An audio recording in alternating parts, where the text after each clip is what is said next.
to speak about your situation. ಇವತ್ತು ದೇವರು ನಿಮ್ಮ ಪರಿಸ್ಥಿತಿಯ ಕುರಿತು ಮಾತಾಡಲು God ಬಯಸುತ್ತಾರೆ. wants to reveal what is the plan of the devil against you. ನಿನ್ನ ವಿರೋಧವಾಗಿರುವಂತ ಸೈತಾನನ ಯೋಜನೆಗಳು ಏನು ಅಂತ ದೇವರು ಪ್ರಕಟ ಮಾಡಲು ಬಯಸುತ್ತಾರೆ. As Elisha prayed, ಎಲಿಷನು ಪ್ರಾರ್ಥಿಸುತ್ತಾರೆ, I pray, let God open your eyes. ನಾನು ಪ್ರಾರ್ಥಿಸುತ್ತೇನೆ, ದೇವರು ನಿಮ್ಮ ಕಣ್ಣುಗಳನ್ನು ತೆರೆಯಲಿ. Amen. Let God open your eyes. ದೇವರು ನಿಮ್ಮ ಕಣ್ಣುಗಳನ್ನು ತೆರೆಯಲಿ. Let him open your eyes to see what God has for you. ನಿನಗಾಗಿ ದೇವರಿಟ್ಟಿರುವಂತ ಕಾರ್ಯಗಳನ್ನು ನೋಡುವುದಕ್ಕಾಗಿ ನಿನ್ನ ಕಣ್ಣುಗಳು ತೆರೆಯಲ್ಪಡಲಿ. Let your eyes be open to see what is the strategy of the enemy against you. ವೈರಿಯು ನಿನ್ನ ವಿರೋಧವಾಗಿ ಇಟ್ಟಿರುವಂತ ಕುತಂತ್ರಗಳು ಏನು ಅಂತ ನೋಡುವುದಕ್ಕೆ ನಿನ್ನ ಕಣ್ಣುಗಳು ತೆರೆಯಲ್ಪಡಲಿ. Hallelujah. Hallelujah. As I said to you, ನಾನು ನಿಮಗೆ ಹೇಳಿದ ಪ್ರಕಾರ if there is a war against a nation, ಒಂದು ದೇಶದ ವಿರೋಧವಾಗಿ ಯುದ್ಧ ಬರುತ್ತೆ ಅಂದ್ರೆ there would be weapons sounding more than voices. ಅಲ್ಲಿ ಸ್ವರಕ್ಕಿಂತ ಹೆಚ್ಚಾಗಿ ಅಲ್ಲಿ ಇರುವಂತ ಆಯುಧಗಳ ಆ ಸೌಂಡೇ ಜಾಸ್ತಿ ಇರುತ್ತೆ. ಆದರೆ here this man was a demon possessed king. ಇಲ್ಲಿ ಈತನು ದುರಾತ್ಮ ಪೀಡಿತನಾದ ಒಂದು ರಾಜನಾಗಿದ್ದ. The devils used this man Ben-Hadad, the king of Syria, to suffocate, to destroy Samaria. ಆ ಒಂದು ದುರಾತ್ಮನು ಬೆನ್ಹದಾದ್ ಈ ರಾಜನನ್ನು ಆ ದೇವ ಜನರ ವಿರೋಧವಾಗಿ ಆತನು ಉಪಯೋಗಿಸ್ತಿದ್ದಾನೆ. Amen. Hallelujah. Hallelujah. Do you know what he did? ಆತ ಏನ್ ಮಾಡ್ದ ಗೊತ್ತಾ? He just besieged that nation. ಹಾಗೆ ಸುತ್ತಲೂ ದೇಶದ ಸುತ್ತಲೂ ಮುತ್ತಿಗೆ ಹಾಕಿದ್ದಾನೆ. Hallelujah. Hallelujah. No, he is not doing any harm to the people. ಆತ ಜನರಿಗೆ ಯಾವ ಒಂದು ಹಿಂಸೆ ಮಾಡ್ತಾ ಇಲ್ಲ. He is not shouting anything against them. ಏನು ಅವರ ವಿರೋಧವಾಗಿ ಕಿರ್ಚ್ತಾ ಇಲ್ಲ. He is not calling anyone out to come and fight against him like how Goliath did. ಹೇಗೆ ಗೋಲಿಯಾತನು ಹೊರಬಂದು ಯುದ್ಧ ಮಾಡಿ ಅಂತ ಕರೀತಿದ್ರು ಹಾಗೆ ಈತ ಕರೀತಾ ಇಲ್ಲ. Amen.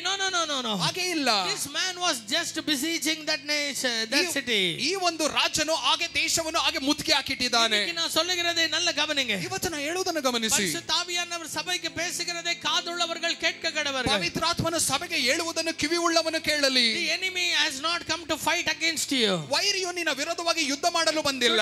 That spirits of darkness. ಇವತ್ತು ಕತ್ತಲೆಯ ಆತ್ಮಗಳು. The kingdom, amen, the kingdom of darkness has not come to kill you. ಆ ಕತ್ತಲೆಯ ರಾಜ್ಯವು ನಿನ್ನನ್ನು ಸಾಯಿಸುವುದಕ್ಕಾಗಿ ಬಂದಿಲ್ಲ. Amen. Hallelujah. Hallelujah. It has not come to destroy you in the way that he tried earlier.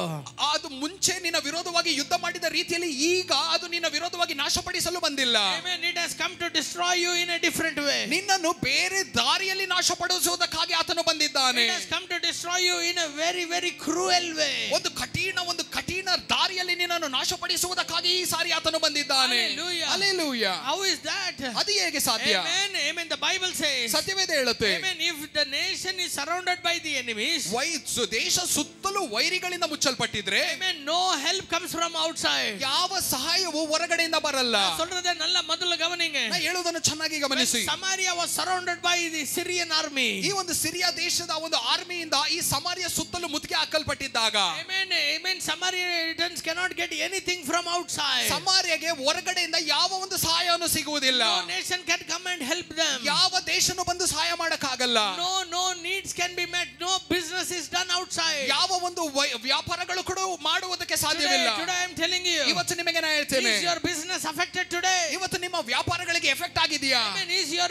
Are you going through financial problems? ನೀವು ಹಣಕಾಸಿನ ಕಷ್ಟಗಳ ಮಧ್ಯದಲ್ಲಿ ನಡೀತಾ ಇದ್ದೀರಾ? Are you seeing medical problems? ಅಥವಾ ನೀವು ಏನೋ ಶಾರೀರಿಕ ಒಂದು ಏನೋ ವ್ಯಾಧಿಗಳ ಕಾರ್ಯಗಳಲ್ಲಿ ನಡೀತಾ ಇದ್ದೀರಾ? It is because you are surrounded by the enemy. ಇದರ ಕಾರಣ ನಿನ್ನ ಸುತ್ತಲೂ ವೈರಿ ಹಿಡಿದಿದ್ದಾನೆ. You are surrounded by the enemy. ನಿನ್ನ ಸುತ್ತಲೂ ವೈರಿ ಹಿಡಿದಿದ್ದಾನೆ. You are not getting any medical help from the outside. ನಿನಗೆ ಹೊರಗಡೆಯಿಂದ ಯಾವ ಒಂದು ಮೆಡಿಕಲ್ ಸಹಾಯವೂ ನಿನಗೆ ಸಿಗ್ತಾ ಇಲ್ಲ. Samaria couldn't get anything from the outside. ಸಮಾರ್ಯಗೆ ಹೊರಗಡೆಯಿಂದ ಯಾವ ಸಹಾಯವೂ ಸಿಗ್ತಾ ಇಲ್ಲ. There is no business from outside. ಹೊರಗಡೆಯಿಂದ ಯಾವ ಒಂದು ವ್ಯಾಪಾರಗಳು ಕೂಡ ನಡೀತಾ ಇಲ್ಲ. No trade outside. ಯಾವ ಒಂದು ಟ್ರೇಡ್ಗಳು ನಡೀತಾ ಇಲ್ಲ. No money coming inside. ಯಾವ ದುಡ್ಡು ಕೂಡ ಹೊರಗಡೆಯಿಂದ ಹೊರ ಬರ್ತಾ ಇಲ್ಲ. Why? ಯಾಕೆ? These enemies are suffocating Samaria. ಈ ವೈರಿಗಳು ಈ ಸಮಾರ್ಯ ಉಸಿರಾಡಕ್ಕೂ ಕೂಡ ಆಗದೇ ಇರುವ ರೀತಿಯಲ್ಲಿ ಹಾಗೆ ಮುತ್ತಿಗೆ ಹಾಕಿದ್ದಾರೆ. They are not destroying physically. ಅವರು ಶಾರೀರಿಕವಾಗಿ ನಾಶ ಮಾಡ್ತಾ ಇಲ್ಲ. ಆದರೆ they are trying to disturb them mentally. ಅವರನ್ನು ಮಾನಸಿಕವಾಗಿ ನಾಶಪಡಿಸಲು ಪ್ರಯತ್ನಿಸುತ್ತಿದ್ದಾರೆ. They want to make them weak mentally. ಅವರು ಮಾನಸಿಕವಾಗಿ ಇನ್ನೂ ಕುಗ್ಗಿ ಹೋಗುವುದಕ್ಕಾಗಿ ಮಾಡ್ತಾ ಇದ್ದಾರೆ. Are you here with me? ನನ್ನ ಜೊತೆ ಇಲ್ಲೇ ಇದ್ದೀರಾ? Are you here with me? ನನ್ನ ಜೊತೆ ಇಲ್ಲೇ ಇದ್ದೀರಾ? சமாரியாக்கு வர வேண்டிய பணம் எதுவுமே வர முடியல இப்போ. ಸಮಾರ್ಯಗೆ ಬರಬೇಕಾಗಿರುವಂತ ದುಡ್ಡು ಯಾವುದು ಬರ್ತಾ ಇಲ್ಲ ಈಗ. சமாரியாவுக்கு வர வேண்டிய மாதிரி உதவி எதுவுமே வர மாட்டேங்குது. ಸಮಾರ್ಯಗೆ ಬರಬೇಕಾಗಿರುವಂತ ಯಾವ ಸಹಾಯ ಕೂಡ ಬರ್ತಾ ಇಲ್ಲ. Amen. Hallelujah. Hallelujah. As days are going on, ಹಾಗೆ ದಿನಗಳು ಕಳೀತಾ ಇದೆ. Amen. People are dying dying inside. ಒಳಗಡೆ ಜನರು ಸಾಯ್ತಾ There ಇದ್ದಾರೆ. is no grains inside. ಒಳಗಡೆ ಯಾವ ಒಂದು ಕಾಳುಗಳು ಕೂಡ ಇಲ್ಲ. Amen. They have no food inside. ಅವರಿಗೆ ಒಳಗೆ ಊಟ ಇಲ್ಲ. Amen. What people are doing? ಜನರು ಏನ್ ಮಾಡ್ತಿದ್ದಾರೆ? They are killing themselves and eating. ಜನರು ಅವ್ರವ್ರನ್ನೇ ಸಾಯಿಸ್ಕೊಂಡು ತಿನ್ಕೋ ಬದುಕ್ತಿದ್ದಾರೆ.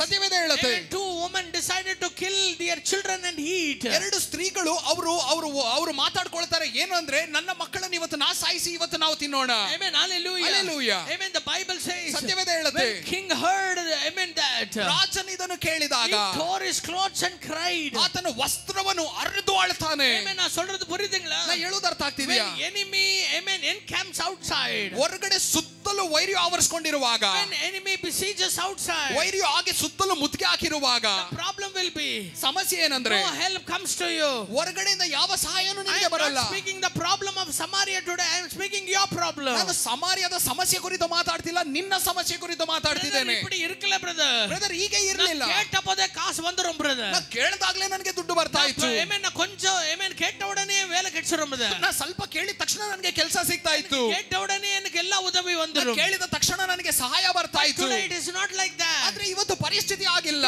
Most trusted people are not giving me money. ಇವತ್ತು ನಾನು ತುಂಬಾ ನಂಬಿರುವಂತ ಜನರೇ ನನಗೆ ದುಡ್ಡು ಕೊಡ್ತಾ ಇಲ್ಲ. Hallelujah. Hallelujah. Amen. In the recent days, ಈ ಕೆಲವು ದಿನಗಳಲ್ಲಿ amen, I am getting drained in my finances. ನನ್ನ ಹಣಕಾಸಿನಲ್ಲಿ ಹಾಗೆ ಒಣಗಿ ಹೋಗ್ತಾ ಇದ್ದೇನೆ. drained in my mind. ನನ್ನ ಮಾನಸಿಕವಾಗಿ ನಾನು ಒಣಗಿ ಹೋಗ್ತಾ ಇದ್ದೇನೆ. In recent days, ಈ ಕೆಲವು ದಿನಗಳಲ್ಲಿ my health is not stable. ನನ್ನ ಆರೋಗ್ಯ ಸರಿಯಾಗಿ ಇಲ್ಲ. Amen. I am getting weaker and weaker day by day. ನಾನು ದಿನದಿಂದ ದಿನ ಬಲಹೀನನಾಗಿ ಹೋಗ್ತಾ ಇದ್ದೇನೆ. Amen. I tell you why. ನಿಮಗೆ ನಾನು ಯಾಕೆ ಅಂತ ಹೇಳ್ತೇನೆ. The enemy has a very, amen, cruel plan against you. ಯಾಕಂದ್ರೆ ನಿನ್ನ ವಿರೋಧವಾಗಿ ವೈರಿಯು ಒಂದು ವ್ಯತ್ಯಾಸವಾದ ಯೋಜನೆಯನ್ನು ಇಟ್ಟಿದ್ದಾನೆ. ಯುದ್ಧಂ ಎಂದ್ರೆ ನಡೆದಟ, ಯುದ್ಧ ಅಂತ ನಡೆದ್ರೆ, amen, it will be for 1 week maximum. ಅದು ತುಂಬಾ ಒಂದು ವಾರ ಆಗಬಹುದ್ರಿ ದೊಡ್ಡದ ಅಂದ್ರೆ. Amen. But if the enemy besieges you, ಆದ್ರೆ ವೈರಿಯು ಸುತ್ತಲೂ ಮುತ್ತಿಗೆ ಹಾಕಿದಾನೆ ಅಂದ್ರೆ, amen, ನೀ வந்து amen ಏನಂಗೆ ಅಳದೆ வந்து ಉನ್ನೆಯೇ ನೀ ಅಳಿಸಿಕೊಂಡು ಸಾಗನು ನೀ ಅಳ್ತಾ ನಿನ್ನನ್ನೇ ನಾಶ ಮಾಡ್ಕೊಂಡು ಸಾಯಬೇಕು. Because it is a never ending struggle. ಯಾಕಂದ್ರೆ ಇದು ಎಂದು ಕೂಡ ಮುಕ್ತಾಯ ಆಗದೇ ಇರುವಂತ ಹೋರಾಟ. This battle will never end. ಈ ಯುದ್ಧ ಮುಗಿಯಲ್ಲ. This battle will only end when your life ends. ನಿನ್ನ ಜೀವನ ಮುಕ್ತಾಯವಾಗಿ ದಿನನೇ ಈ ಯುದ್ಧ ಮುಗಿಯೋದು. ನಾನು சொல்றது ಎತ್ತನೆ ಬೇರೆ ಪುರ್ಜಿಟ್ಟು ಇರುತ್ತದೆ. ಹೇಳೋದು ಎಷ್ಟು ಜನಕ್ಕೆ ಅರ್ಥ ಆಗ್ತಿದೆ? The Holy Spirit is speaking to the church. ಇವತ್ತು ಪವಿತ್ರಾತ್ಮನು ಸಭೆಗೆ ಮಾತಾಡ್ತಿದ್ದಾರೆ. It will be so good if you can hear the voice of God and surrender to the voice of God. ಇದು ಎಷ್ಟು ಸುಂದರವಾಗಿರುತ್ತೆ ಗೊತ್ತಾ? ದೇವರ ಸ್ವರವನ್ನು ನೀವು ಕೇಳಿ ಇವತ್ತು ನೀವು ಅರ್ಪಣಿಸಿದ್ರೆ, amen, whatever may be the enemy's plan against you, ನಿನ್ನ ವಿರೋಧವಾಗಿ ದುರಾತ್ಮನು ಎಂತ ಯೋಜನೆಗಳು ಇಟ್ಟಿದ್ರೇನು ಕೂಡ ಪರವಾಗಿಲ್ಲ.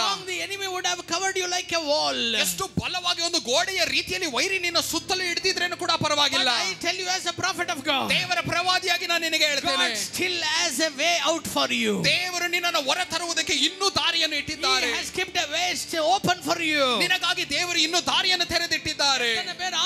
ಎಷ್ಟು ಜನ ಆಮೆನ್ ಅಂತೀರಾ? ಮನುಷ್ಯನಾಲ ಕೂಡಾದದು ದೇವನಾಲ ಕೂಡು. ಮನುಷ್ಯನಿಂದ ಅಸಾಧ್ಯವಾದದ್ದು ದೇವರಿಂದ ಸಾಧ್ಯ. The powers of the enemy has limit, but my God's power is unlimited. ದುರಾತ್ಮದ ಬಲಕ್ಕೆ ಒಂದು ಮಿತಿ ಇದೆ, ಆದ್ರೆ ದೇವರ ಬಲಕ್ಕೆ ಮಿತಿಯೇ ಇಲ್ಲ. ಸತ್ಯವೇದ ಹೇಳುತ್ತೆ, they were selling, amen, a donkey's head for 80 rupees. ಅವರು ಕತ್ತೆಯ ತಲೆಯನ್ನು 80 ರೂಪಾಯಿಗೆ ಮಾರ್ತಾ ಇದ್ರು. Amen. Such a worst situation, amen, Samaria came to. ಸಮಾರ್ಯಗೆ ಎಂತ ಒಂದು ಕೆಟ್ಟ ಪರಿಸ್ಥಿತಿ ಬಂದಿದೆ. Hallelujah. Hallelujah. இன்னைக்கு ಇವತ್ತು உங்களுடைய சாப்பாடுங்கிற விஷயமே மாறி போய் விட்டதா? ನಿಮ್ಮ ಊಟದ ವಿಷಯಗಳೇ ಬದಲಾಗಿದೆಯಾ? Amen. Hallelujah. Hallelujah. Amen. Some days ago, ಕೆಲವು ದಿನಗಳ ಹಿಂದೆ, amen, you were eating very well. ಚೆನ್ನಾಗಿ ತಿಂತಾ ಇದ್ರಿ. Everything was there in your fridge. ನಿನ್ನ ಫ್ರಿಡ್ಜ್ ಅಲ್ಲಿ ಎಲ್ಲವೂ ಇತ್ತು. Always you would buy fruits. ಯಾವಾಗಲೂ ಹಣ್ಣುಗಳನ್ನು ತಗೊಳ್ತಿದ್ರಿ. Always you would buy meat. ಯಾವಾಗಲೂ ಮಾಂಸ ತಗೊಳ್ತಿದ್ರಿ. But now, ಆದ್ರೆ ಈಗ we are finding it difficult, brother. ಅಯ್ಯೋ ಬ್ರದರ್, ಕಷ್ಟ ಆಗ್ತಾ ಇದೆ. ಏನೇ ತೆರಲ ಬ್ರದರ್, ಯಾಕೆ ಅಂತಾನೆ ಗೊತ್ತಿಲ್ಲ. ನಾನು ரொம்ப amen ಕಷ್ಟದಲ್ಲಿ போயிட்டு ಸ್ವಲ್ಪ ಇರುತ್ತೇನೆ. ದಿನದಿಂದ ನಾನು ತುಂಬಾ ಕಷ್ಟದಲ್ಲಿ ನಡೀತಾ The ಇದ್ದೇನೆ. Holy Spirit is telling you, ಇವತ್ತು ಪವಿತ್ರಾತ್ಮನು ನಿಮಗೆ ಹೇಳ್ತಿದ್ದಾರೆ, if your situation is same like ನಿನ್ನ that, ಪರಿಸ್ಥಿತಿಯು ಅದೇ ರೀತಿಯಲ್ಲಿ ಇವತ್ತಿದೆ ಅಂದ್ರೆ, God has a plan to bring you out. ದೇವರು ನಿನ್ನನ್ನು ಹೊರ ತರುವುದಕ್ಕೆ ಯೋಜನೆಯನ್ನು God has a ಇಟ್ಟಿದ್ದಾರೆ. plan to bring you out. ದೇವರು ನಿನ್ನನ್ನು ಹೊರ ತರುವುದಕ್ಕೆ ಯೋಜನೆಯನ್ನು God has a ಇಟ್ಟಿದ್ದಾರೆ. plan to bring you out. ದೇವರು ನಿನ್ನನ್ನು ಹೊರ ತರುವುದಕ್ಕೆ ಯೋಜನೆಯನ್ನು Lift our ಇಟ್ಟಿದ್ದಾರೆ. hands and say thank you Jesus. ಕರಗಳನ್ನು ಮೇಲೆತ್ತಿ ಹೇಳಿ, ಅಪ್ಪ ಯೇಸುವೆ ವಂದನೆ. ಎಲ್ಲರೂ ಎಲ್ರಿ ಬಾಯಿ ತೆರೆದು ಎಲ್ಲರೂ ಬಾಯಿಗಳನ್ನು ತೆಗೆದು ಹೇಳೋಣ, Holy Spirit, thank you. ಪವಿತ್ರಾತ್ಮನೇ ವಂದನೆ. Thank you for speaking amen to my problems today. ನನ್ನ ಸಮಸ್ಯೆಯ ಕಾರ್ಯಗಳನ್ನು ಮಾತಾಡುತ್ತಿರುವುದಕ್ಕಾಗಿ ನಿಮಗೆ ವಂದನೆ. Amen. Those things that seem to be dark in my life, ನನ್ನ ಜೀವನದಲ್ಲಿ ಯಾವುದೆಲ್ಲ ಕತ್ತಲೆ ಆಗಿದೆಯೋ, there your light is shining. ಅಲ್ಲಿ ನಿನ್ನ ಬೆಳಕು ಪ್ರಕಾಶವಾಗಿದೆ. There your light is shining. ಅಲ್ಲಿ ನಿನ್ನ ಬೆಳಕು ಪ್ರಕಾಶವಾಗಿದೆ. Amen. Confess with me. ನನ್ನ ಜೊತೆ ಅರಿಕೆ ಮಾಡಿ. I will never be in this situation. ನಾನು ಈ ಪರಿಸ್ಥಿತಿಯಲ್ಲಿ ಇರುವುದಿಲ್ಲ. I will never be in this situation. ನಾನು ಈ ಪರಿಸ್ಥಿತಿಯಲ್ಲಿ ಇರುವುದಿಲ್ಲ. Amen. I am not going to sacrifice anything. ನಾನು ಯಾವುದನ್ನು ಕಳೆದುಕೊಳ್ಳುವುದಿಲ್ಲ. உயிர் வாழ்வதற்காக, ನಾನು ಜೀವಂತವಾಗಿ ಇರುವುದಕ್ಕಾಗಿ. Amen. நான் வந்து வாழ வேண்டும் என்பதற்காக, ನಾನು ಜೀವಂತವಾಗಿ ಇರಬೇಕು ಅನ್ನುವುದಕ್ಕಾಗಿ. தேவன் எனக்கு கொடுத்திருக்கிற ஆசீர்வாதத்தை நான் திரும்பி இழக்க மாட்டேன். ದೇವರು ನನಗೆ ಕೊಟ್ಟಿರುವಂತ ಆಶೀರ್ವಾದವನ್ನು ನಾನು ಕಳ್ಕೊಳ್ಳುವುದೇ ಇಲ್ಲ. Amen. பொருளை வித்துறலாம்னு நினைச்சிட்டு உட்கார்ந்துட்டு இருக்கீங்களா? ಅಯ್ಯೋ ಬಂಗಾರಗಳನ್ನು ಹಾಗೆ ಇಟ್ಬಿಡೋಣ ಬ್ಯಾಂಕ್ ಅಲ್ಲಿ ಅಂತ ಅನ್ಕೊಂಡಿದ್ದೀರಾ? மார்பிடணும் அன்கொண்டிದ್ದೀರಾ? ಮಾರ್ಬಿಡೋಣ ಅನ್ಕೊಂಡಿದ್ದೀರಾ? இன்னைக்கு நினைச்சிட்டு இருக்கீங்களா உங்களுடைய பைக்கை வித்துட்டாவது இது சரி பண்ணிடலாம்னு ನೀವು ಅನ್ಕೊಂಡಿದ್ದೀರಾ ನನ್ನ ಗಾಡಿ ಆದ್ರೂ ಮಾರ್ಬಿಟ್ಟಾದ್ರೂ ಪರಿಸ್ಥಿತಿ ಸರಿ ಮಾಡೋಣ ಅಂತ? உன்னிடத்திலிருந்து திரும்பி எதுவுமே வாங்க மாட்டார். ದೇವರು ನಿನ್ನ ಬಳಿಯಿಂದ ಏನನ್ನು ತಗೊಳ್ಳಲ್ಲ. நீ வெற்றி உள்ளவனாய் வெளியே வருவாய். ನೀ ಜಯಶಾಲಿಯಾಗಿ ಹೊರ ಬರ್ತೀಯ.